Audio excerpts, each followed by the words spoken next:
ಒಂದು 150 ಸಲ ಬಂದಿರಬೇಕು ಇಷ್ಟು ಜನ ಇವತ್ತೇ ನೋಡಿದ್ ನಾನು ಮಂತ್ರಿ ಮಾಲಲ್ಲಿ. ಎಲ್ರು ಹೇಗಿದ್ದೀರಾ?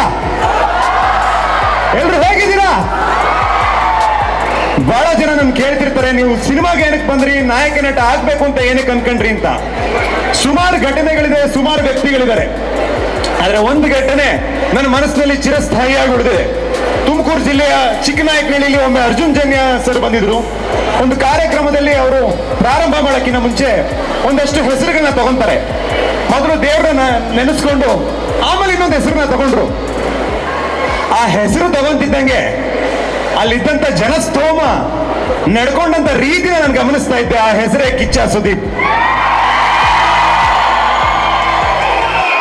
ನಾನು ಅನ್ಕೊಂಡೆ, ಅಲ್ಲ ಗುರು, ಈ ಹೆಸರು ಹೇಳ್ತಿದ್ದಂಗೆ ಜನ ಹಿಂಗ್ ಆಡ್ತಿದ್ದಾರೆ, ಇನ್ನು ವ್ಯಕ್ತಿಯೇ ಬಂದ್ರೆ ಇನ್ನಂಗಿರುತ್ತೆ ಅಂತ.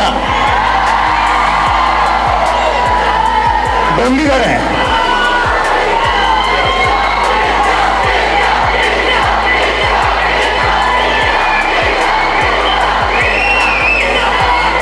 ಆ ವ್ಯಕ್ತಿನೇ ಬಂದ್ರೆ ಹೇಗಿರುತ್ತೆ ಅಂತ ಅನ್ಕೊಂತಾ ಇದೆ. ಅದು ನನ್ನ ಸಿನಿಮಾ ಟ್ರೈಲರ್ ರಿಲೀಸ್ಗೆ ಬಂದಿದ್ದಾರೆ ಅಂದ್ರೆ ನನಗೆ ತುಂಬಾ ಖುಷಿ ಆಗ್ತಾ ಇದೆ. ತುಂಬಾ ಖುಷಿ ಸರ್ ನೀವು ಬಂದಿರೋದು. ನೀವು ನಮ್ಮ ಗತವೈಭವ ಚಿತ್ರಕ್ಕೆ ಬೆನ್ನೆಲುಬಾಗಿ ನಿಂತಿರೋದು ನಮ್ಗೆ ಬಹಳ ಖುಷಿ ಇದೆ.